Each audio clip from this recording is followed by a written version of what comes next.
ভাইদের আয়ের টাকা দিয়ে জমি ক্রয় করে পিতার নামে রেজিস্ট্রি হলে উক্ত জমির ভাগ বোনদের দেওয়া জায়েজ হবে কিনা। দেখুন, জমি জমার যে ব্যাপারগুলো আছে, এই জমি জমার ব্যাপারগুলো পুরাটাই একটা গোজামিল আমাদের দেশে। বিশেষ করে এই ছেলে মেয়েরা উপার্জন করে মুরব্বীর নামে, বুড়োর নামে, চাচাজির নামে দিলে উনি যে জমি জমা কিনেন, এগুলোতে একটা বিরাট ঘাপলা থাকে। ঘাপলাটা কিরকম থাকে আমি বলি। ছেলে উপার্জন করে নিজের নামে জমি নিলে বুড়া মুরব্বী নাখোশ হয়, বলে যে ছেলে কত বড় বেয়াদ্দপ, সে তার নামে জমি নিচ্ছে। অথচ এটা অজ্ঞানতা, এটা রাগ করার কিছু নেই।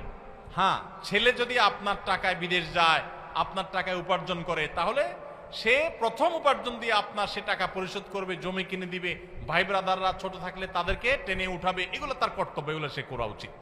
কিন্তু এরপর সারা জীবন যত কামাই করবে সব জমি আপনার নামে, চাচার নামে কিনতে হবে, এর কোনো যৌক্তিকতা। ইসলাম প্রত্যেকের অ্যাকাউন্টকে আলাদা করে দেখে। ছেলে কামাই করছে, এটা তার, কেন বাপের নামে দিতে যাবে?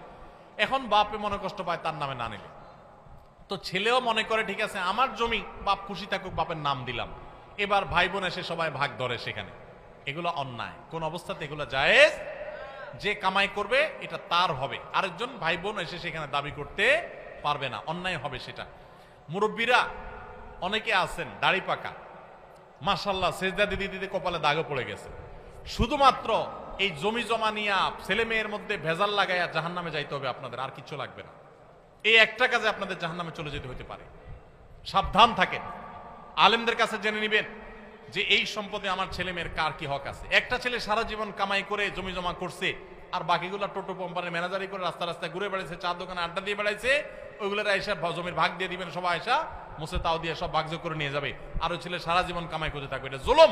এই জুলুম করার কোনো সুযোগ নাই। বসায় বসায় খাওয়াবেন কতগুলারে, আর ওটার জীবনটাকে লাইফ পচায় ফেলবে। বউ বাচ্চা দেশে রেখা বেচারার 10 বছর 20 বছর বিদেশে থেকে পয়সা গেছে বেচারা, তার লাইফটা শেষ। ছেলে মেয়েগুলোর আদর যত্ন দেখে নাই কোনোদিন, বইয়ের যত্ন ভালোবাসা পায় নাই সে কোনোদিন। কামাই করতেছে আর আপনি এনে মেয়েদেরকে ভাগ করে দিচ্ছেন, ছেলেদেরকে ভাগ করে দিচ্ছেন। জুলুম। আপনার সম্পদ যেটা, সেটা আপনি সুষ্ঠুভাবে আপনি উপহার দিতে চান, সব সন্তানকে সমানভাবে দিবেন, কিন্তু সন্তানের কামাই করা জিনিস সেটাকে আপনি কি করতে যাবেন না, কোনোভাবে আপনি সেটা দিতে গিয়ে পার্সিয়ালিটি করতে যাবেন না। এটা অন্যায়। যে কামাই করবে এটা তার। হ্যাঁ, যদি আপনার কোনো পাওনা থাকে তাহলে সেটা আপনার হবে। এখন বাপের নামে নিচে দেখেই বাপের নাম বাপের হয়ে যাবে না, সেটা অনেক সময় বাপের নামে, মায়ের নামে রাখা হয়, কিন্তু সম্পদ তার। হ্যাঁ, ছেলে যদি খুশি হয়ে বলে আব্বা দেন, আমার ভাই বোন সবাইকে দেন, তাহলে তো ভিন্ন কথা। অতএব এরকম যদি না হয় সেটা জুলুম হবে। জমি জমার ক্ষেত্রে অনেক বাবাজিরা আছেন, মেয়ের দিকে টানেন, ছেলের দিকে টানেন না। অনেকে আছে ছেলের দিকে টানে, মেয়ের দিকে টানে না, আছে না নেই?